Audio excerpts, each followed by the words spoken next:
Why don't we start with you, Shannon, and we can just go down the line. Everybody can introduce themselves and give us a little bit about your background. Sure. Shannon Saccocia. I'm the Chief Investment Officer at Boston Private. We're a financial services company providing wealth management solutions along with banking solutions for primarily high net worth and ultra high net worth clients. My name is Christopher Toomey. I'm at Morgan Stanley Private Wealth, partner of a $6 billion global wealth management team called Team Global. 16 employees and about 100 clients, again, $6 billion under management. Michael Bapis from Vios Advisors at Rockefeller Capital Management. We have about $1.2 billion under management, 200 families, team of 8, dual locations, New York and Salt Lake City. I'm David Bahnsen. I'm the Chief Investment Officer, Managing Partner for the Bahnsen Group. Old Morgan Stanley team that started our own firm 5 years ago. $1.6 billion that we manage, offices in New York City, and 20 people in Newport Beach, California. Great. So let's start with just what investment themes are really interesting to you and what you're seeing out in the market, and then we can get a little bit into how that plays out in terms of portfolio construction and alternative strategies that you go to for that. Shannon, you want to start? Sure. Some of the themes that we've been hearing over the last several years are obviously we're at the end of, or nearing the end of the bull market cycle. This week it feels like it's a little bit closer, given the China trade talk. So what we've been really looking to do is acknowledging our clients' concerns about finding differentiated sources of return, non-correlated assets, and balancing that with the need for yield. So our clients have been frustrated by continued low yields in the traditional fixed income market. So finding a combination of both non-correlated strategies as well as some additional income through the source of yield has been our focus over the last couple of years. Yeah, we're probably of a similar mindset, longest expansion, or coming up on longest expansion, but also probably one of the weakest. If you look at equity returns since March of 2009, equities are annualizing out about 17%. So, the beta play we think is coming to an end, and it's time for alpha. So we're thinking we are at a similar situation at late stage. We're starting to see dispersion between earnings, and you're also seeing increased volatility in the market. So we think that that's probably a pretty good time for equity hedge, equity long short, as well as special situations. So we're seeing some good opportunities there. We're not ready to throw in the towel yet. We think there's more legs on this market based on valuations and earnings coming out. You also have a geopolitical overhang. There's a lot of noise out there that really long-term won't affect a portfolio. That being said, we believe that 20 to 30% of any portfolio should have alternatives. It helps with durability and sustainability of the portfolio. So that's why we're looking for unique opportunities in the alternative space. The space has become a little crowded with almost like the mutual fund space became 20 years ago. So it's important to find the right managers with the right due diligence for those portfolios. Yeah, I think my answer really is a kind of a combination of certain things that all three of the panelists had said.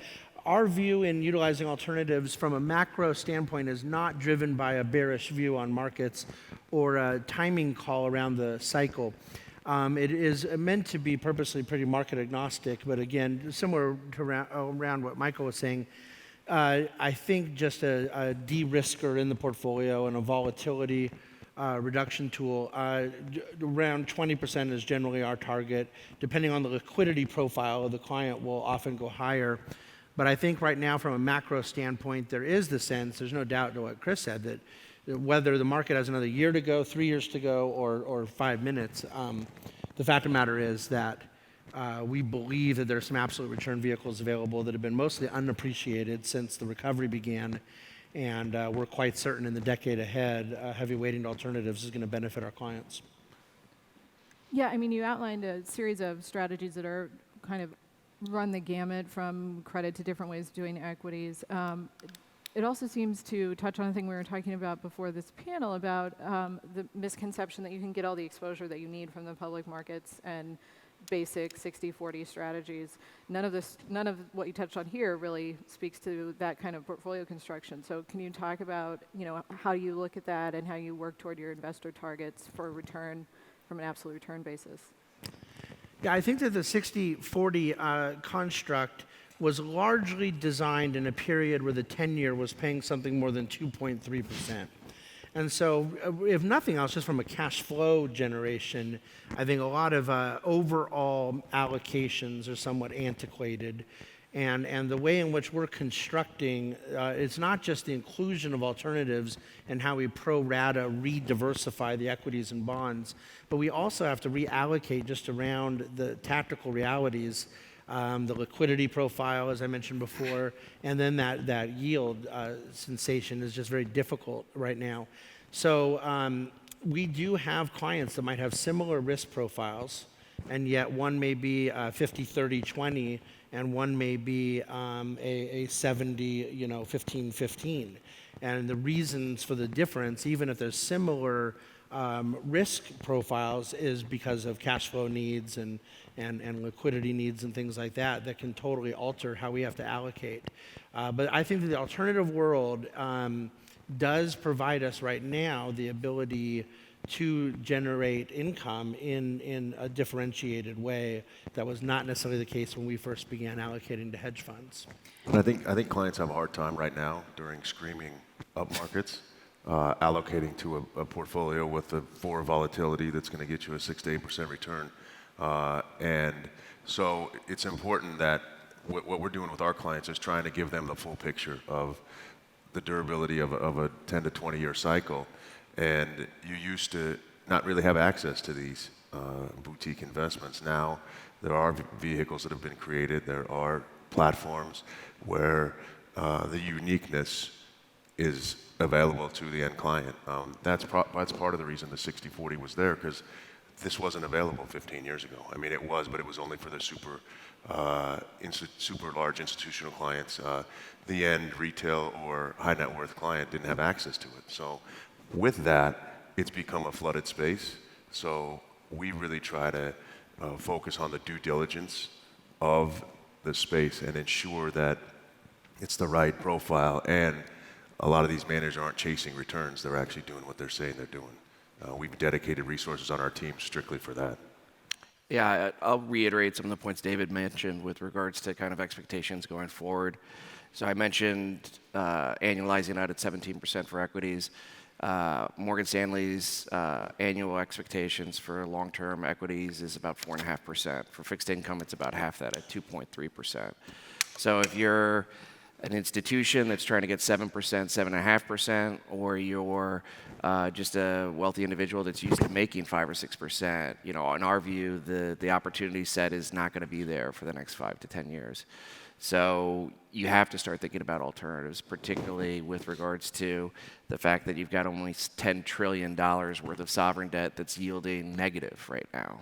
So, the opportunities aren't necessarily there for traditional. So, in our mind, we're spending a lot more time focused in on alternatives and ways to replicate the types of returns clients used to get in traditional assets. I think it's important to note, and I think this is reiterating a couple of the comments here, the response to the gates that were put up and the lack of liquidity for the hedge fund space and the alternative space in general in the financial crisis was this glut of what's called liquid alternatives. And so I do feel like the pendulum swung back a little bit, which I think is a positive. I think that there have been some survivors of that space, but I think what investors are doing now are they're being really thoughtful about the underlying assets and what's the structure that's appropriate for the underlying asset and the underlying risk. And so I think as long as you're keeping in mind that there may be an exposure that you're looking to garner that's not necessarily available in the liquid market, but it may not, that may be a good thing. It's probably better not to be in a liquid market in an asset that isn't liquid. And so I think that we have had, a rationalization of the alternative space on the liquid side, which I think is a positive for investors overall. Yeah, I'm glad you brought up liquidity. I mean, I think that's one of the things that investors kind of look as a knock with regards to alternatives, that you don't necessarily have control of the asset when you want to sell it. But I think what we've seen post-credit crisis, as some of these structures are becoming more available, widespread, you're seeing more liquid structures in the market for illiquid assets, and it's having a dramatic impact with regards to volatility within certain asset class. So I understand the hesitation with regards to liquidity in certain investments, but in many cases, for us, we think it's in the best interest of the clients to be in a less liquid investment when you've got less liquid investments in that investment. In many cases, you're protecting the client from potential weaker LPs, where it's actually an environment where you want to be putting money into those types of vehicles as opposed to pulling them out, which could penalize you, the investor, when the hedge fund or private equity fund is starting to raise money to make distributions. And it's just like anything, the proper education for the client is 90% of it. If you're going to, we all know that, but it sometimes gets overlooked that this is the reason it's illiquid and this is the reason we're using this investment vehicle. Yeah, I mean, it would be great if we talked a little bit through the diligence process with this, because Shannon, you touched on liquid alternatives. There's been a lot of consolidation in that category. I think people were maybe less than thrilled with some products that they got in and had to find other options. And then also with some of these more liquid strategies, how do you work with investors to get them to understand what they're owning, how it works in their portfolio, and how you do manager selection?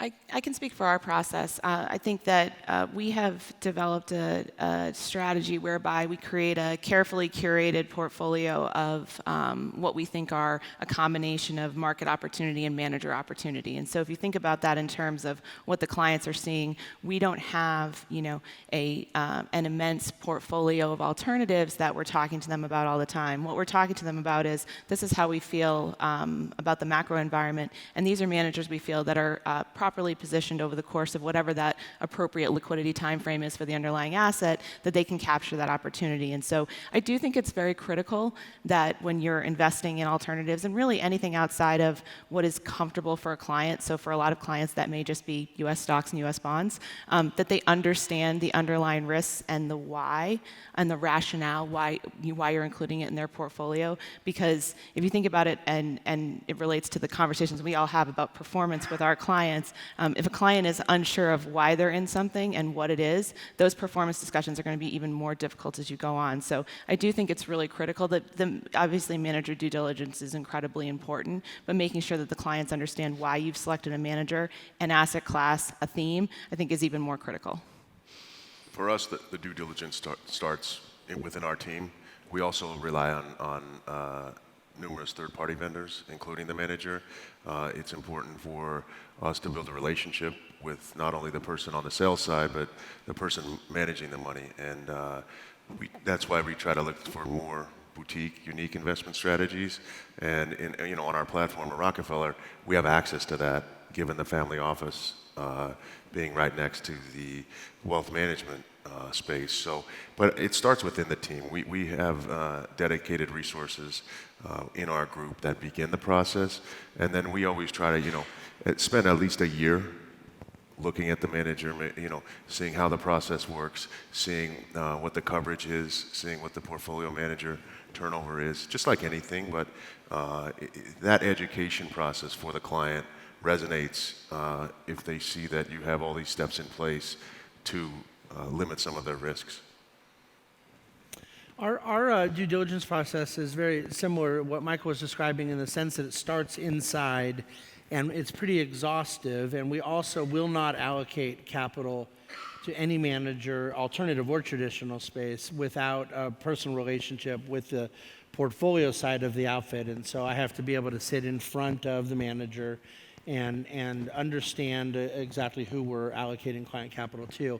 But we also will heavily use, particularly on the operational due diligence side, even more so than the investment, some of the various third-party resources. Mercer comes to mind, does some great work here.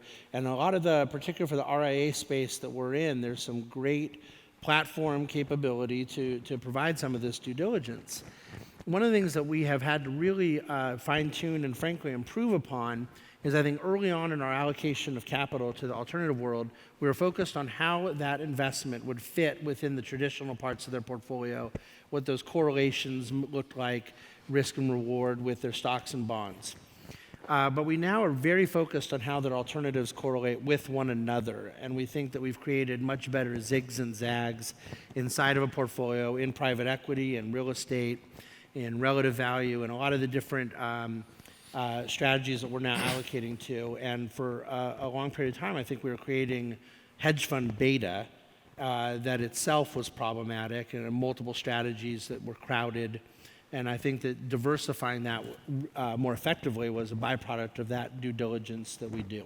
And I think by leveraging third parties, like we leverage, it gives us more time to do our internal due diligence. And a third-party platform that we have access, someone like Case, or they already do their own due diligence on Mercer, with Mercer on those vehicles, and then we have another layer of it. And the comfort that the client feels with that due diligence process becomes very apparent as we walk them through the process. But also, to David's point, we separate the whole alternative space as a different bucket. It's too hard to try to gauge returns and risk combining it with the equities and the fixed income side of it on the public markets. Well, this is where we differ a little bit. So I'm at Morgan Stanley, which after the credit crisis was a combination of Morgan Stanley and Smith Barney. So now we advise on almost $3 trillion worth of assets. So what that does is that provides us tremendous scale and access and pricing power with regards to negotiating with our managers. In addition, given our capital markets expertise, our prime brokerage relationships, we get tremendous market intelligence, as a firm with regards to what opportunities are available and who's out there taking advantage of them. I think what makes us different, though, as a team, is about 40% of our assets are discretionary, both in the equity and the fixed income markets. And so not only are we investors of client capital, but we're also allocators of client capital. So when we're meeting with a manager who's operating a particular niche in the market, we understand what's going on in that particular market because we're in there as well. So we can say whether or not these expectations or these opportunities are really available and something that you can take advantage of with. So I think that's something that is key to our process when we're evaluating managers and opportunities. Does the environment like we've had in the fourth quarter and the first quarter where the markets were just moving, there was a lot of return dispersion across a bunch of different strategies on the hedge fund side, less so on obviously illiquid strategies like private equity, but is that an opportunity for you to identify skill in managers and really isolate who's producing alpha and able to respond to big run-ups quarter to quarter? That's a great point. That's markets like these are all telling. We put a lot of emphasis on volatile markets and how these managers are performing in the volatile markets. But it also, as hard as it is to watch a month or a couple months like November, December, it helps the client realize why alternatives are important and why limiting the volatility on that 20 to 30% of the portfolio now matters. And even on the upside, they're willing to, I find that our clients are willing to accept the lower volatility and lower returns because of what just happened in the fourth quarter.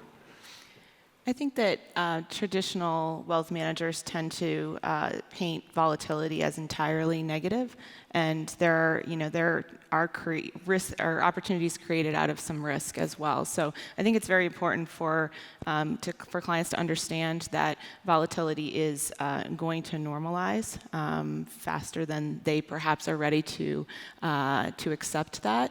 And so what's important is that we look at the underlying strategies that we're utilizing and we determine whether volatility is a positive or negative for them. And so the next several years create honestly additional opportunities for strategies that have likely underperformed. And so the challenge is to get across to your investors that while the trailing 5-year performance on a particular set of strategies may be inferior to what they've earned in the public market, this new paradigm that has been created that we look to over the next several years is likely an opportunity. So I think it's education first, and secondly, just making sure that you're always cognizant of the fact that there are strategies that can flourish in volatility. Yeah, I'd agree with that. I think for our standpoint, volatility is going to continue to increase based upon lack of liquidity in the market, the increase with regards to passive investing and electronic trading. And so what we're seeing are these wide swings in the market like we saw in December and January. And unfortunately, I think they're here to stay. So I think to your point, I think some of this has to be about education and understanding what the overall plan is. But I think to some of your points with regards to understanding who the managers are, what they're doing, how they correlate with each other, those are great opportunities to be checking to see, are they doing what they say they're going to do. I think one of the big problems that we've seen specifically in the hedge fund industry is there's been a lot of money going to specific managers that have very similar strategies. And so when you see a period like December and certain names selling off and a lot of the hedge fund universe all selling off in tandem, there's a lot of copycats. There's a lot of managers that are kind of doing the same type of trading that are affected at the same time when they have to redeem or when they have to start selling down. So I think for that, it's a healthy check with regards to your due diligence process and knowing specifically what's going on in your portfolio. But I think that this is a chance to even synthesize both of their comments around the due diligence and that education with your clients. There was a pretty high-profile trade that was put on by some very high-profile hedge fund managers a couple years ago in Valiant that blew up in a lot of people's faces. These were brilliant managers. These were very high AUM managers. And after it happened, we were able to identify, as a due diligence process, sometimes the distinction between the objectives our clients have and the objections that a hedge fund who's already made it may have, and their ability or desire to try to make up for losses with one big trade, and why we may not want to be a part of that ever again, and in fact will not be. But in that case, we had to educate our clients as to why it was going on and what the difference, almost in sociology, was, let alone the investment distinction. And so it was a process of due diligence, process of understanding the mentality, and also then really heavily communicating with clients around that, and I think that was a great experience. Very often, Michael alluded to this, more boutique, nimble managers. We have had incredible success in finding managers that might run between 300 million and $1 billion AUM versus those 8 to 20 billion shops that we think have forfeited a lot of their opportunity set. And as much sophistication that's needed in the due diligence process, if we really simplify it, it's just like anything.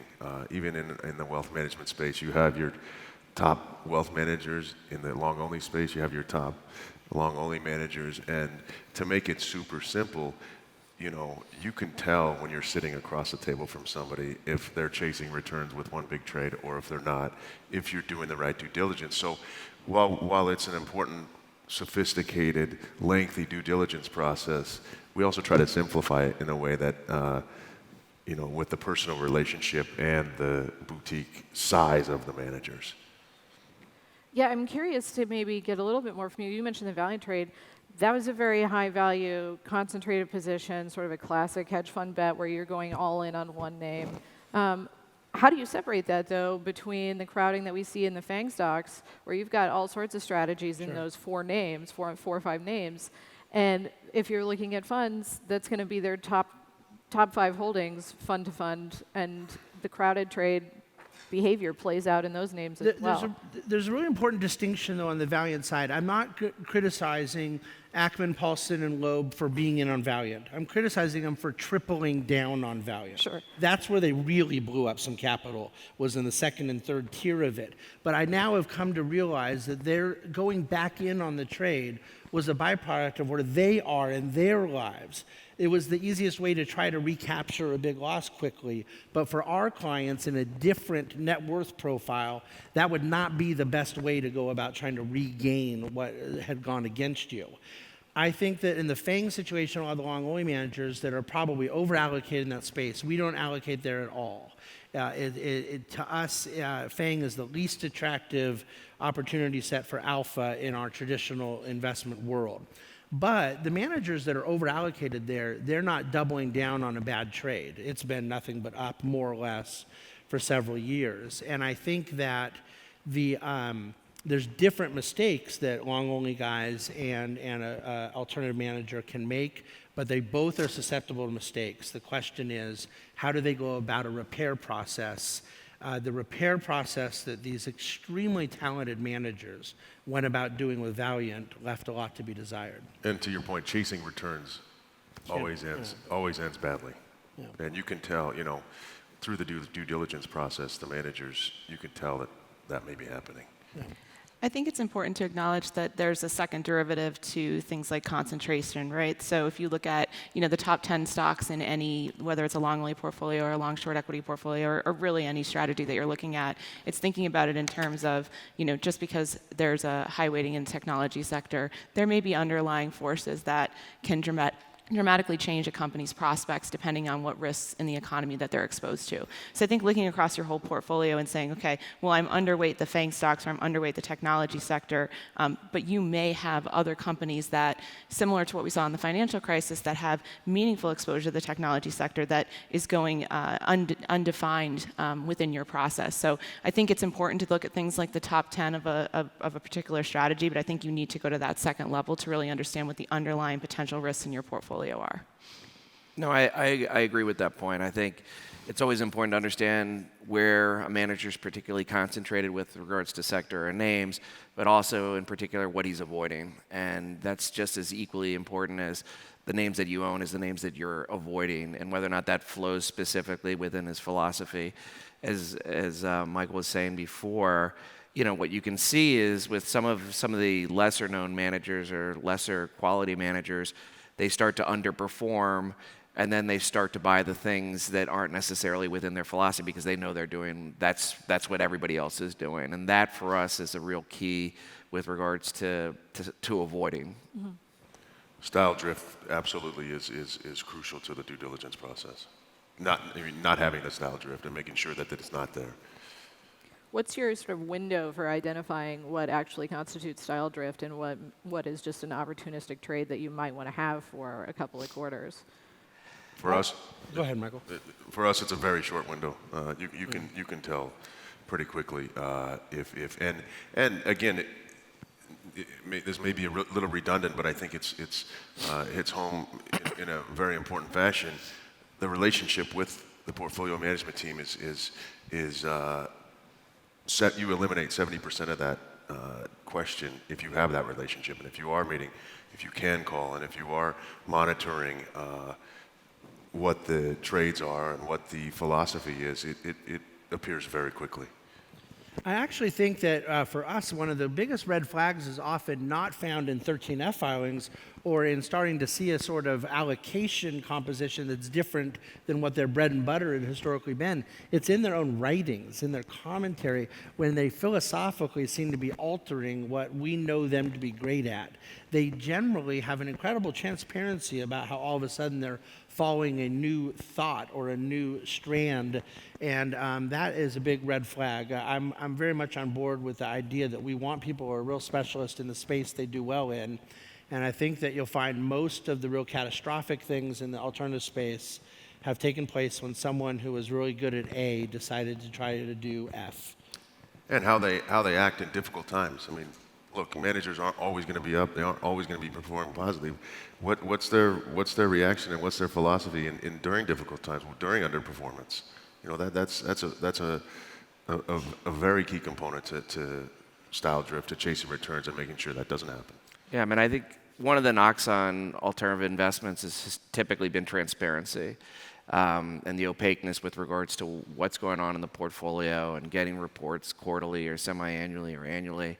And I think since the credit crisis, there's been a whole move to being more transparent and making access, particularly to kind of the best investors, so they understand what's going on in the portfolio, because they are going to be underperforming, and they want their investors to understand why they're underperforming and why they have conviction about a certain idea. So to Michael's point, we have direct relationships with the decision makers at all of our alternative managers, and we have a lot of transparency. So when we do see a situation where they're breaking from philosophy or they own a name which isn't typically in their universe, we're immediately picking up the phone and calling the decision maker and saying, what's going on here?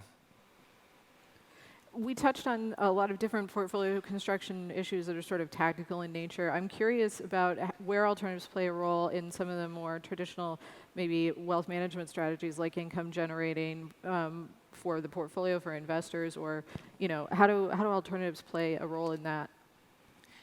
I think when we look at portfolio construction in general, I think you have to go beyond that traditional 60-40 construct, and I think David mentioned this already. I think we look at it in terms of bucketing, whether it's, liquidity growth, aspirational, the monikers change from client to client, but we look at it in terms of, if there is a particular liquidity need, which is usually why people are looking for yield, we're probably looking to get that in, kind of the liquidity and growth bucket. There are ways to incorporate alternatives in the aspirational bucket for yield. However, I find that those tend to be limited, and the reality is that if you're looking to be drawing capital out on a regular basis out of those strategies and not reinvesting it, the likelihood is that you're probably not maximizing the potential total return of that opportunity. So with that being said, there are some areas, if you look at things like hard money lending, for instance, there's great cash flow streams. Those are technically alternatives, but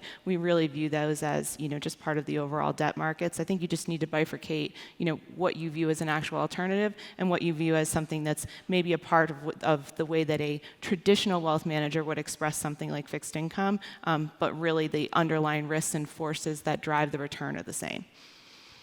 Yeah, I think in our case, we take very seriously the non-correlation of the underlying asset to both stock and bond markets. And to the extent there's income generative alternatives, we're looking to their fixed income beta as much as we are their equity beta. If it has a high fixed income beta, we wouldn't necessarily view that in the alternative category.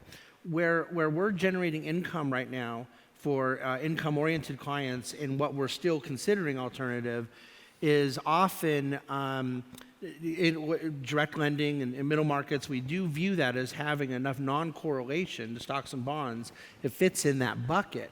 The problem is so much of the income generation in alternative space is highly levered and often will be distributing principal, and it requires additional levels of due diligence that's somewhat unique. But the idea that our hedge fund category had to be kind of bucketed away from where we were generating cash flow has changed a lot. I think there's a lot of good cash flow generation, particularly in some credit-oriented funds that we've done well with. For that cash flow generation, though, I agree with what you're saying, but it's not as part of the income generation of the portfolio from a perception standpoint. It may generate income, and it may be used to enhance some of the returns, but for us, the income generation comes from more of the public markets, or something like a market neutral fund, or something that is solely income generation, and we put that in a different bucket than the alternative. Would you see income-oriented real estate as an alternative, or would you view it as a more traditional asset? That's a good question. It's probably between. Yeah. I think it's between both, but again, for a portfolio that needs income generation, we look at that outside of what the client is going to need. Obviously, those real estate investments usually generate income, but we don't want to count on that for the client to have X amount of income a year. Got it. And that is a good point, that the alternative space, it's not clear cut. There's not a line that's drawn down the middle, especially when it comes to real estate, middle market lending, market neutral funds, anything like that. There is an overlap with the fixed income space. Yeah. I mean, I think that kind of speaks to a broader theme with regards to what's going on in alternatives. I think after the credit crisis, with the regulatory environment within banks, it opened up all sorts of opportunities for alternative managers to basically fill in where the banks have been removed. And so direct lending, structured credit, certain areas that the banks had typically operated in present opportunities for alternative managers. What I would say is that just like I think a lot of the beta in the equity market is basically kind of running out, I think the beta in those markets is drying out, and you really need to focus specifically on the alpha that's going to be generated, what particular manager they are, what size they are, what the opportunity set is. I think with regards to real estate, I think real estate can be a great addition to a client's portfolio, but the saying in real estate's local. I think that's definitely the case when you're investing in real estate, especially in broad-based funds. So, in my mind, I think the opportunities aren't necessarily in the big money center areas that are pretty expensive. We've seen lots of opportunity and secular growth in what we call the smile states, from California down into Texas and up into Florida and Tennessee. And in those areas where the infrastructure isn't there, the opportunities are greatest, and we're seeing some really good cash flows coming out of that area. Are you worried about the potential for some late cycle risk there if we start to see the economy slow down a little bit? I mean, obviously you mentioned there's pent-up demand in some of these areas, but is it robust enough to cover the institutional money that's been going into direct lending, especially in the middle market, for years already? I mean, if you keep piling up, is there enough runway there for all of the money that's flowing that space? I'd be concerned. Yeah, I mean, I think those are the main risks. You see bigger and bigger funds focused in on the opportunity set there. You see a lot more covenant light type of structures and deals. And you got to understand kind of if it's a one-way market where everybody's just buying these things, what's going to happen when there's a little bit of a hiccup, and who's going to be there to buy it when there's a dip. So to my earlier point, I'd be cautious with regards to how I allocate in the space. I think it's a construct that's created because of how low yields are, and everyone's searching for cash flow from a secular trade standpoint and from just an opportunity standpoint. But I do still think there's a place for it in a client's portfolio with the right manager. I'm curious, we touched on earlier about how a lot of these products and strategies weren't available for regular clients 15 years ago. So where do you see this space heading ultimately? I mean, are you going to be in a position where you can have regular wealth management clients that have similar portfolio allocations, what we see in like the pension world, for example, who are prepared to hang out for those illiquid asset classes over the long term and then kind of, manage their beta through regular equity markets? I think we still, I think we still see the J curve being shorter for individual investors, and I think that for things like, there's been a lot of talk here about something like opportunity zones, which obviously has a very long hold period. Even with the benefit of that, as it relates to the tax benefits of on the capital appreciation, that's a long time for individual investors. So I think that it's a two-part question. Number one, access is probably improved to certain types of strategies. There'll always be strategies that just, it requires a bigger check size. But number two, I think that there's just expectations for high net worth investors are anything that goes out past that 5 to 7 year period, it feels long for them because they don't have the transparency on what their life is going to look like in 7 years. And that's very different from the institutional space. I think that we, as advisors and allocators and our clients, are going to benefit immensely from this paradigm shift in the democratization of alternative investment access. And the people leading this charge are the best of breed talent in the space. I think of a company like Blackstone, which is best of breed of an alternative asset manager as we've ever seen, that has decided that they see a tremendous future in the private wealth and even retail space, which was formerly shunned by that dimension. I think it's an incredible business revenue diversifier for a lot of these firms. And a lot of these firms learned in 2008, the really good performing managers were often the ones that saw the biggest threat to their business models because they were the only source of liquidity withdrawers were able to get to. And a lot of the fund to funds they were dependent on represented a real thorn in their side. Private wealth gives a tremendous diversification to a lot of these strategies. And so we're seeing better and better product, better and better research, better due diligence. But it also intensifies the need for the due diligence that people like us have to do because there will be very bad product. There will be very unfortunate incidents that take place. And so our clients will look to us to be that gatekeeper. And because of that stickiness of assets and trend, as David called it, a paradigm shift into the wealth space. With that comes bad managers. The flip side to that is it's better access than it's ever been, and these managers realize that the private wealth space is more willing to stick during hard market cycles, whereas pensions they see 1 quarter, maybe 2 quarters, and they're out, just mandated. Right. There's no board of trustees saying you got to go. Mm-hmm. So just in our final 30 seconds, it would be great to just get sort of a headline from you guys about how people can think about alternatives and where you think, ultimately the space is headed. Let's start. So yeah, no, I mean, I think how we think about alternatives is, again, it's a moniker that's probably inappropriate. So think about the underlying risks of the strategy. Think about how they're tied to other things in your portfolio. There are inefficiencies in the market, and so focus on strategies that are exploiting inefficiencies in the market, and that will be additive overall. I think access to talent post Dodd-Frank for people doing exactly that, a sort of relative value arbitrage. There's greater talent than we've ever seen, and ironically, it hasn't been needed. 3 rounds of QE and a ZERP policy. There's been a tremendous low dispersion of return in long-only equities, but that talent is there, and I think the next decade, people are really going to appreciate it. While asset allocation is an old term that we've all probably used redundantly, the alternative space has changed the asset allocation model, and I think it's important for us and for our clients to understand that that space is going to be a key component to future returns and to wealth preservation over the next 10 to 20 years. Yeah, I would say that the pessimism and I think the concern with regards to alternatives in client portfolios presents a real opportunity for those that have access to take advantage of those opportunities. So for us, we think it's a great time to be increasing exposure to alternatives, and that's what we're doing for clients. Great. Well, that's our time.